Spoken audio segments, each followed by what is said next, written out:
Hello, Hello. as part of the Clavik Free Library History Room, Oral History. Today is October 23rd, 2023.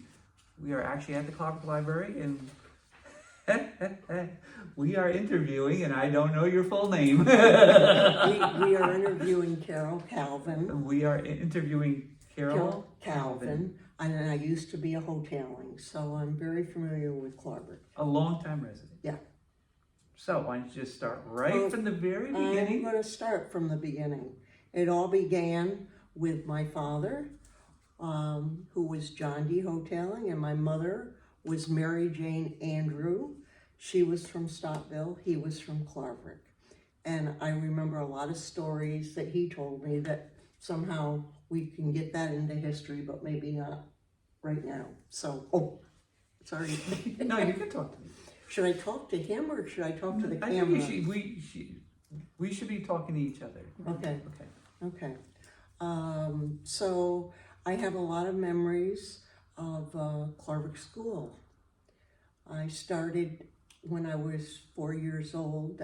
I was born on December 1st, so that was the cutoff date. And I wish my parents had held me for another year. I always thought I was not mature enough. I was always the youngest, whatever. But I do remember going to kindergarten. I don't remember a lot. I remember we had to take naps on red cots in the big room in the front of the school. And before you go too much further, just the year. What year? So that would have been 1958. Okay. And red cots. What about red cots? Red cots. We had to take a nap. I must have always slept because I don't remember much else. I was scared to death. I was really petrified to be in this room with all these people.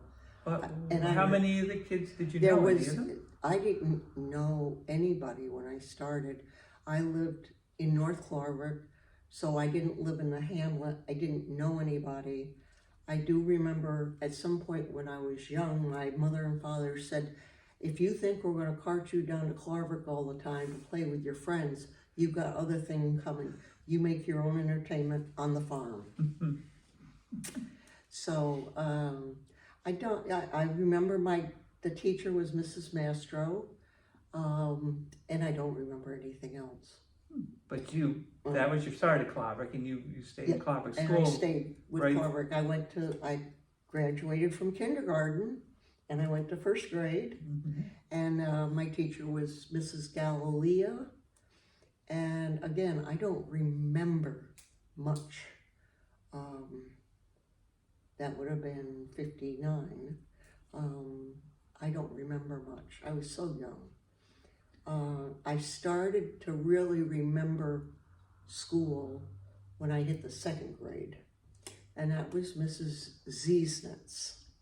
She was an older lady, and whenever we did anything bad, we had to write 50 times, I will not talk during class, or I will not run during recess, or whatever we did wrong, we wrote. And I think it was her way of also to teach us writing skills, or penmanship, which I don't think they do anymore, but that's about all I remember of second grade. Oh, then third grade. Mrs. Everett's. She was a wild woman compared to the year before. She would scream at the top of her lungs if we did anything bad. And there was one boy in particular, Randy Kraft. His father, they lived down on 23. His father was a surgeon, a doctor, and Randy was out of control all the time. He tested Mrs. Everett's patients right to the limit. And he was the only one that I ever saw get the paddle. She had a big wooden paddle, and she hit him. I tell you, maybe I shouldn't say this. I don't know. No, it's history. It's history. It's history. So of course, you had Mrs. Everett, who could do that. But you also, who was the principal at the time? That was Mr. Cullen. It was Mr. Cullen. Yes. Okay. Yep. Yeah, and he would be. I mean, he was interested. I mean, he was around. So, but that was my biggest memory of third grade. Fourth grade was again kind of a funny older lady, Mrs. Huntsberger. How had we ever pronounced it? It was Mrs. Huntsberger. And that was the year that someone decided all of us in the class should learn how to tap dance. I don't know if it came from the gym teacher. I don't know where it came from, but we all had to buy tap shoes. And we had lessons in tap dancing. I don't remember any of it, but that's what I remember about fourth grade. Fifth grade, we got to go to the new addition, down the stairs. Oh, so that was, so you were the first class? No, but we felt like we were upperclassmen. Right, when When you go we hit down the to the fifth, next. yeah. Mm-hmm. Fifth grade was Mrs. Cowie. Mrs. Cowie was a very interesting teacher. She was trying to teach us to find ourselves. Of course, I didn't realize that when I was in her class, but just thinking back, she really wanted us to become individuals. It didn't feel like a whole class. I felt like she was, and we did a lot of reading that year, a lot of books. And now I should backtrack. At some point in grade school, it was a tradition every week for one class at a time to get in line and march over to the library. And Mrs. Kriegel was there as the librarian, and we got a chance to select a book. Maybe it was every other week, but we got to select a book that we could read, and then next time we'd bring it back and trade it in for another one. And that's how the tradition of reading started for me. And that was very important. I still love to read, but I just think that was, she was kind of kooky, but she was also a wealth of information too. And of all the teachers. yeah, Who was the librarian. Who was your favorite?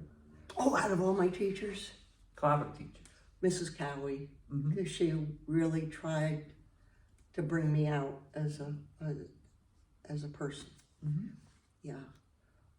So the library was a very big thing. So the classes that you were in, Yeah. so probably not a lot of turnover. All the kids probably stayed right from kindergarten. It was probably just about the same group all the way through, right? All the way through. Remember how big your class size Yes, was? we always had the biggest class. 1954 was the year I was born, and that was a big year for births. We were always 31, 32, 33 in a class, which they probably don't even allow anymore. Yeah, that's... But how the teachers coped with 33 of us, have no idea. And your classmates. Yeah. You of course you've had friends and stuff. Who do you remember the most? Who do I remember? That's funny. All through grade school, whenever one of my, not the boys, just the girls, had a birthday, their mothers would have a birthday party at their home, and all the girls were invited. And one of the best people that gave a birthday party was Mrs. Dunce. Her daughter was Bonnie.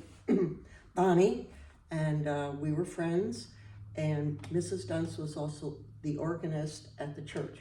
Right, the Reformed Dutch Church. Reformed Dutch Church.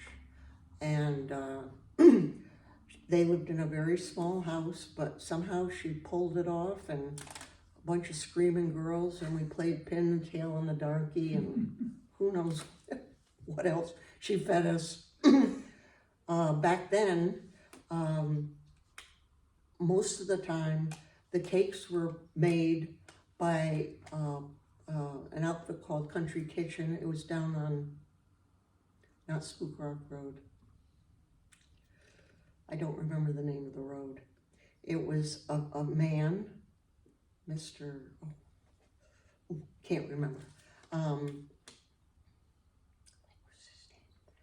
But they were produced, and they were the most delicious, most beautiful cakes you can ever imagine in your life. And Country Kitchen. Country Kitchen. And he came out of retirement for me. When I got married, he made my cake. 12 minutes. Okay. So, Okay. Good for now? Good start? Yep. Okay. And Okay. you know something? I like the way you just let her talk. She kind of picked her own subjects.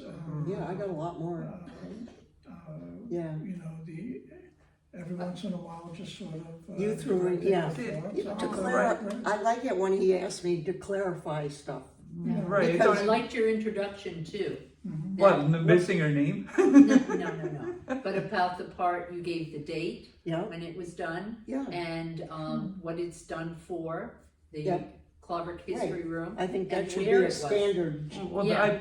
Yeah. that's because I did at least a little homework. No, but I mean, I. And it's I still think you're recording, right. you know. I think the That's chemistry was great. Oh, yeah. Stop. Yeah.